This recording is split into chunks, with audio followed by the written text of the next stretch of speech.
El problema racial dominicano en los textos escolares. Un ensayo de Franklin Franco.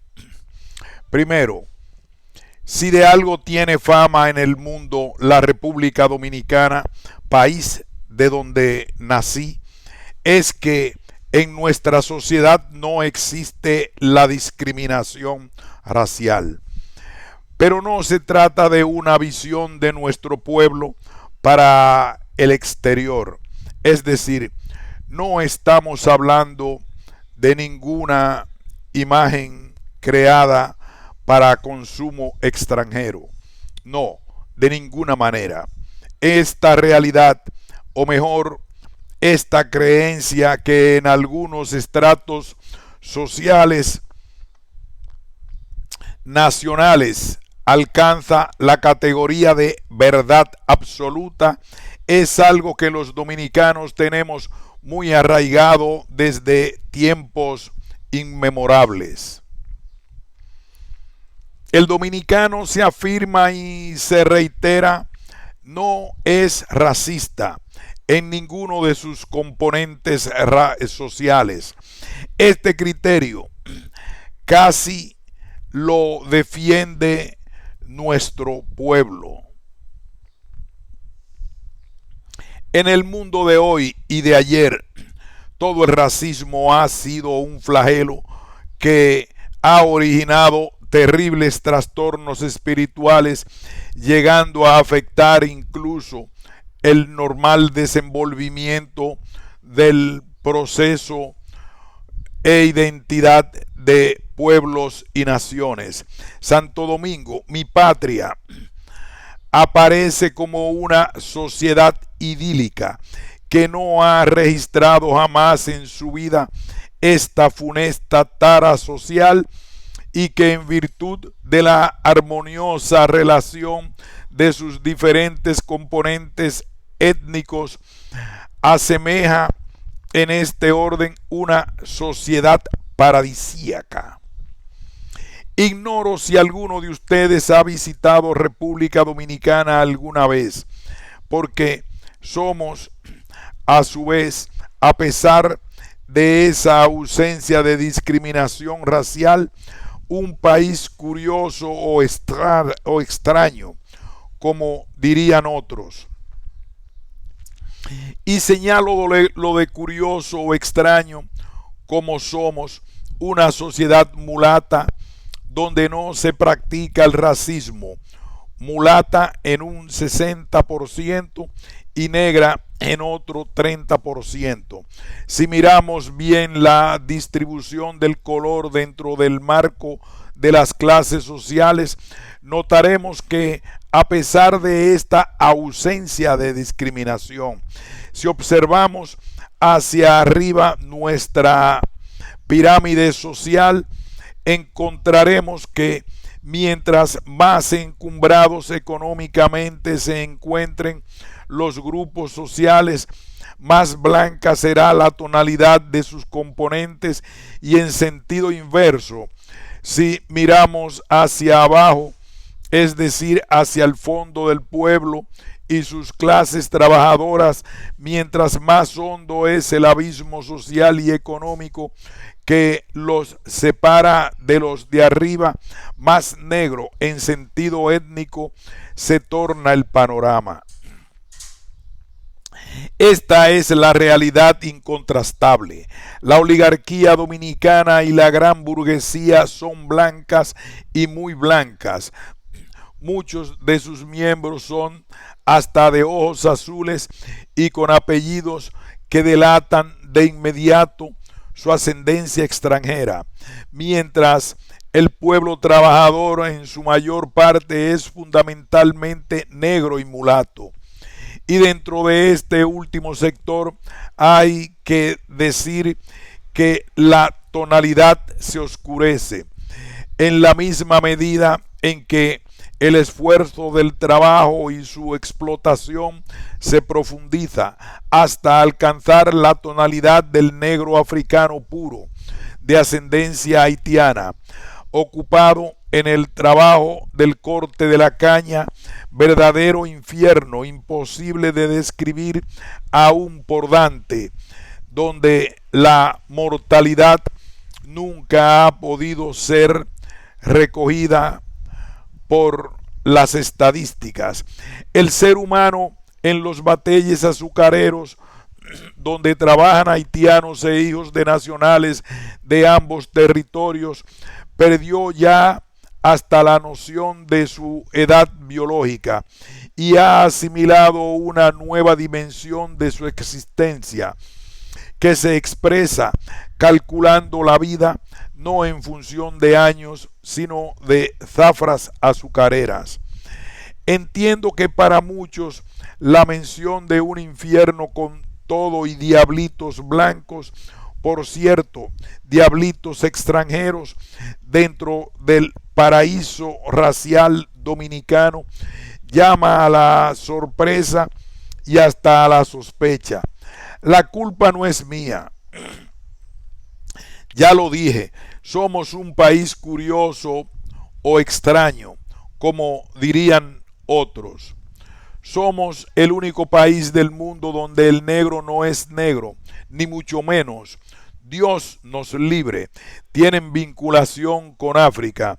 El hombre de color dominicano es indio en general y de acuerdo al ascenso de su color, es decir, su tonalidad, puede ser denominado indio puro, indio oscuro, indio claro o indio lavao. El negro dominicano no es negro, lo repito, ni puede serlo, porque para nosotros los negros vienen de Haití y los haitianos vienen de África. Y el pueblo dominicano, habitante de este paraíso racial, donde la discriminación no existió, ni existe, ni asomó nunca, el negro nuestro vino del cielo. Comprendo que muchos de ustedes estarán interrogándose en torno a los orígenes de esta realidad a la vez fantástica y cruel, que ha permitido el surgimiento de una nación fundamentalmente negra y mulata, donde unos y otros no se entienden como tales, donde el discrimen, manejado con una sutileza sin paralelo, no se expresa ni se ha expresado jamás de manera abierta, sino que nos ha llegado envuelto en un conjunto sutil y abigarrado de imágenes ideológicas que nos han inculcado por los siglos de los siglos, y donde ha jugado un papel fundamental la educación como institución. Comprendo las interrogantes y es lo que pretendo aclarar para poder introducirme de manera comprensible ante ustedes que no son dominicanos en la problemática nodal del problema. Comienzo a explicarme. A diferencia de lo ocurrido con la generalidad de los pueblos de América Latina, la República Dominicana conquistó su independencia luchando contra una potencia europea, sino contra la oligarquía militarista. Comienzo a explicarme. A diferencia de lo ocurrido con la generalidad de los pueblos de América Latina, la República Dominicana conquistó su independencia luchando no contra una potencia europea, sino contra la oligarquía militarista que aún explota desde hace casi 2 siglos al hermano pueblo haitiano, hoy gobernado por familiares y socios de Duvalier. La independencia dominicana se enmarca dentro del amplísimo proceso de contradicciones regionales interoligárquicas impulsadas por las grandes potencias de este momento, Francia, Inglaterra y Estados Unidos, que nuestro continente registró en el siglo pasado y que originó la aparición de naciones verdaderas y naciones artificiales, de repúblicas reales y repúblicas irreales. Si éramos una nación verdadera artificial o si conformamos una república real o irreal, no viene al caso en este momento. Lo que sí deseo acentuar es que el hecho de que nuestro proceso de emancipación se desarrollara en lucha contra Haití, primera nación de color que alcanzó su independencia en el mundo, ha originado, unido a otros factores históricos y políticos, ese comportamiento curioso o extraño del que hemos hablado al principio. Y ello así por lo siguiente: ese detalle, el que nuestra independencia fuera alcanzada en lucha contra Haití, le permitió a la camarilla oligárquica que se alzó con el poder en el siglo pasado y que aún lo mantiene, elaborar un profundo sentimiento nacional antinegro, es decir, racista, que, envuelto en la bandera de un peculiar nacionalismo falso, se expresa como antihaitianismo. Se trata, en tal virtud, de un sutil proceso de bifurcación ideológica, para llamarle de alguna manera, donde el hecho histórico real, es decir, el proceso independentista, sin quererlo, ha servido de elemento justificatorio. En nuestra nación, desde siempre, la mayoría de las elaboraciones teóricas y políticas de casi todos los pensadores más importantes acusan un marcado acento racista, pues para sostener el desarrollo de un supuesto sentimiento nacional han apelado siempre a profundizar en las masas populares el antihaitianismo.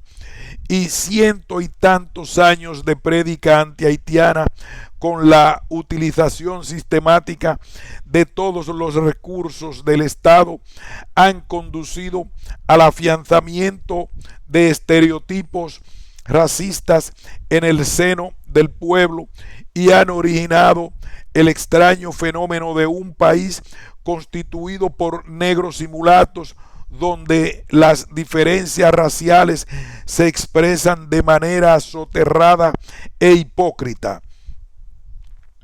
El hecho explica las razones que han conducido a que aún el dominicano más oscuro se sienta un hombre indio y afirme no practicar la discriminación racial, aunque en verdad la practique aún hasta contra sí mismo y contra sus hijos, sobre todo al momento de elegir su pareja. Se trata pura y sencillamente de un extraño proceso de inversión de valores expresado en el lenguaje hegeliano, una negación cuya consecuencia sociológica, dicho con toda su crudeza, es la pérdida de una alta proporción de los dominicanos de los elementos espirituales constitutivos de su identidad nacional. Segundo, llegado a este punto que entendí como necesario para poder comprender los problemas específicos de nuestro país dentro de la temática de este encuentro, pasemos a examinar la situación de los textos escolares. Lo primero que tenemos que apuntar es que hoy hay en la República Dominicana textos auténticamente dominicanos. Salvo 5 o 6 libros de primaria escritos por autores nacionales, lo primero que tenemos que apuntar es que no hay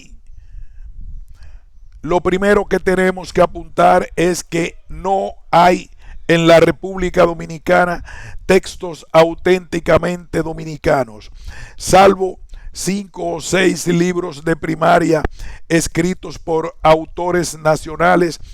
La gran generalidad de los libros que utiliza el estudiantado para su formación procede de otros países y muy fundamentalmente de España. Por cierto, en los últimos años se ha puesto de moda un procedimiento que en los medios educativos nativos se denomina adaptación del libro extranjero al ambiente dominicano. El trabajo realizado en ese sentido no merece siquiera el nombre de adaptación. Se trata pura y sencillamente de un sucio negocio de las grandes empresas editoras españolas que, frente a las reiteradas críticas del Magisterio Nacional a libros, se han dado a la tarea de comprar profesores amigos de los funcionarios de la Secretaría de Educación para lograr así la circulación en nuestras escuelas de textos escritos por autores españoles y de otras naciones registrados a nombre de autores dominicanos. En este orden, el problema envuelve una verdadera tragedia porque tales libros, aun cuando hayan sido elaborados en el marco de una visión pedagógica racista, en la práctica desempeñan la misma función. En este orden, el problema envuelve una verdadera tragedia porque tales libros, aun cuando no hayan sido elaborados en el marco de una visión pedagógica racista, en la práctica desempeñan la misma función. Es elemental que todo libro elaborado por autores extranjeros empleado en la enseñanza primaria contribuya a estimular en el niño el aprecio a lo foráneo antes que el aprecio a lo nativo. Es elemental que todo libro elaborado por autores extranjeros empleado en la enseñanza primaria contribuye a estimular en el niño el aprecio a lo foráneo antes que el aprecio a lo nativo. Lo curioso y condenable es la indiferencia estatal frente a semejante problema. Y hablo de indiferencia estatal no solo del régimen actual que nos gobierna, sino porque todos y cada uno de los últimos gobiernos que hemos padecido consignan en sus programas, en el aspecto educativo, la elaboración de textos nacionales y el estímulo al desarrollo de los valores culturales dominicanos como una cuestión prioritaria de interés nacional. Se trata, en virtud de una indiferencia deliberada, dirigida, que necesariamente tiene una explicación política. Los vínculos de dependencia de nuestra nación frente al capital extranjero y las relaciones de subordinación del gobierno actual y de los anteriores a ciertos sectores monopolistas del comercio importador nativo, incluyendo el sector que maneja el multimillonario negocio de los textos escolares. A ello debemos agregar que tal situación necesariamente trae otras implicaciones de carácter ideológico racistas. La oligarquía de nuestro país, que es en última instancia la que tiene el mando en el aparato del Estado y en sus instituciones, influida de profundos prejuicios raciales, de sentimientos esquizofrénicos, prohispánicos se siente feliz con esta situación.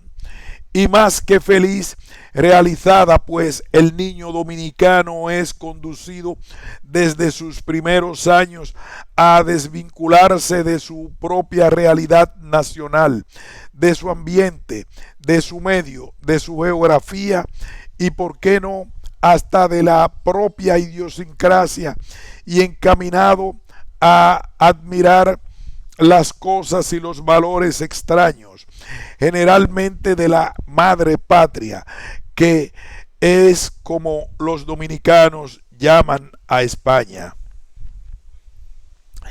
Y no es que ha faltado que sectores conscientes y responsables hayan denunciado una y mil veces este doloroso problema nacional.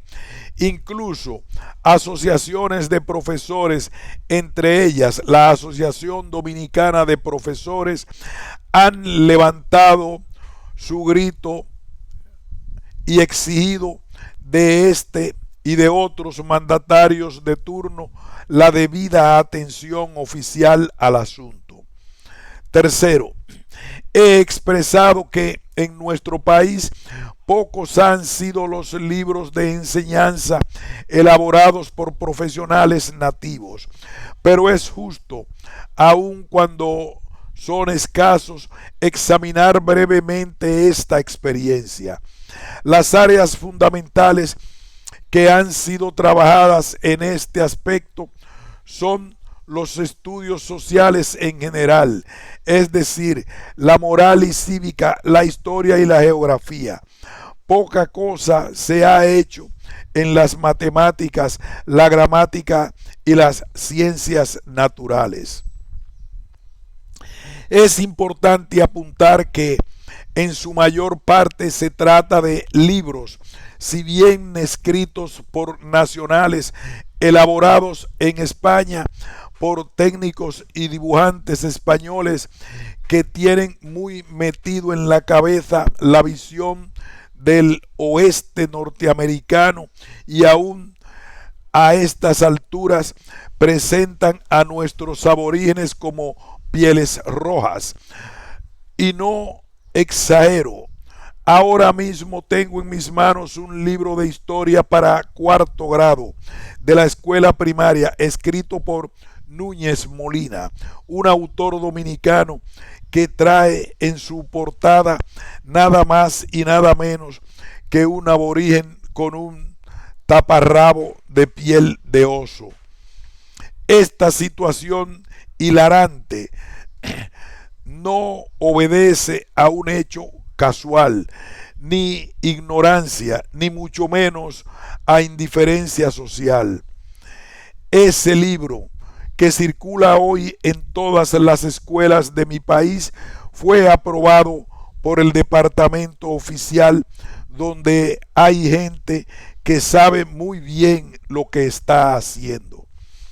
Semejante caricatura de la que están repletos los libros que usamos en la enseñanza primaria, sobre todo, tienen en tal virtud su razón de ser: desvincular al niño de la realidad y los valores de su sociedad.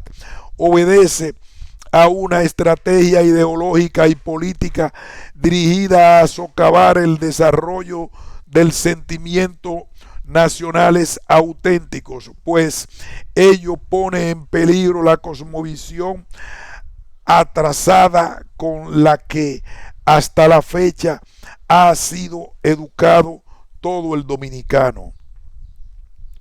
Pero dejemos a un lado las implicaciones derivadas del mensaje gráfico inserto en los textos en uso, para detenernos brevemente en el lenguaje escrito. Y para ello me voy a centrar en el enfoque de la enseñanza que se ofrece en nuestra escuela, en una materia que trabajo, en el cual, por cierto, hay varios textos de autores nacionales: la historia patria. En nuestro país, aunque sorprenda también a muchos, esta materia se imparte solo en 2 cursos de la educación primaria, en 4º y en 5º grado. En ese orden, los textos que allí han sido aprobados como oficiales se han elaborado dentro del marco de una perspectiva prohispánica y racista increíble y absurda. A muchos de sus autores, por ejemplo, en la redacción del texto saltan el período de la esclavitud de los negros, que por cierto cubre casi 3 siglos de nuestra vida colonial, 16, 17 y 18. ¿Casualidad? ¿Olvido? No, lo afirmo categóricamente. Racismo puro, pero soterrado, silencioso e hipócrita. ¿Casualidad? ¿Olvido? No, lo afirmo categóricamente. Racismo puro, pero soterrado, silencioso e hipócrita. Eso está claro si entendemos que en la generalidad de los textos de esta materia, la independencia del país, conquista que alcanzamos en abierta lucha contra la camarilla oligárquica militarista haitiana, se explica al niño y al adolescente no en razón de los factores económicos, sociales y políticos que le dieron origen, sino en razón de lo profundamente arraigado que estaba y está en nuestro pueblo la cultura hispánica y la religión católica, amenazadas durante 22 años de ocupación haitiana. Hemos caído sin quererlo en el problema religioso y debo afirmar que el uso abusivo de la religión en base del mensaje ideológico ha tenido consecuencias muy negativas para la supervivencia de la religión cristiana, entiéndase la católica. Y señalo este aspecto de pasada, pues por el camino de la falsedad y la manipulación, unida naturalmente a una práctica política religiosa farisea, en mi país algunos curas llegaron a pedir a Trujillo, dictador sanguinario que nos gobernó entre 1930 y 1961, el título de benefactor de la Iglesia. La utilización abusiva y retorcida de la religión en los textos escolares nacionales ha arrastrado consecuencias importantes. Por tanto, debo rematar señalando que el dominicano ha devenido en el ser menos apegado a tales prácticas. El dominicano es católico, protestante o evangélico, pero de boca. En los hechos, una insignificante minoría, sobre todo en las zonas rurales, sigue con verdadera fe la religión que dice sostener. El dominicano es católico, protestante o evangélico, pero de boca. En los hechos, una insignificante minoría, sobre todo en las zonas rurales, sigue con verdadera fe la religión que dice sostener. La explicación que le doy a este esfuerzo distorsionador sobre el papel de la religión cristiana en la lucha de nuestro pueblo por la liberación y su independencia es la siguiente. La intelectualidad pro-oligárquica, responsable de la elaboración de los estereotipos ideológicos terriblemente racista y por tanto extranjerizante, entendió y entiende hábilmente que su mensaje podía y puede ser asimilado con mayor facilidad si se le vestía con el manto de la religión. Algunos de mis lectores es posible que crean con seguridad que tales cosas se detienen en la escuela primaria, donde por el nivel de la edad de los educandos es posible introducir más desenvoltura, la fantasía y la mentira. Pero no, el mensaje racista y distorsionador de los hechos expresado en el antihaitianismo se extiende y alcanza la enseñanza secundaria y agregamos hasta la universitaria. Pero ese debe ser tema de otro trabajo. Cuarto, se desprende del panorama general que acabo de presentarles sobre el problema racial en los textos escolares dominicanos que la realidad es aterradora y por tanto amerita de soluciones profundas. Estoy convencido de que el cambio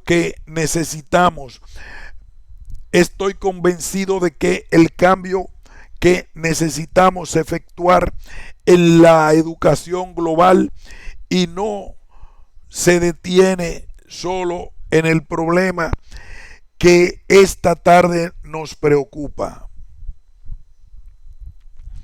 Estoy convencido de que el cambio que necesitamos efectuar en la educación global es global y no se detiene solo en el problema de que esta tarde nos preocupa. Pero no soy extremista. En la búsqueda de soluciones entiendo perfectamente que los grandes cambios son la consecuencia de la suma de pequeños cambios. Por ello, le doy tanta importancia al examen de los problemas que ha originado este seminario. Es más, al denunciar esta situación, he dedicado gran parte de mi esfuerzo como intelectual. De ahí que mis últimas palabras estén dirigidas a felicitar a los organizadores de este evento, en su mayoría miembros del clero católico, evangélico y protestante, y al mismo tiempo a solicitarles que nos ayuden en el trabajo que nos espera, la reorientación de la educación dominicana sobre postulados verdaderamente científicos.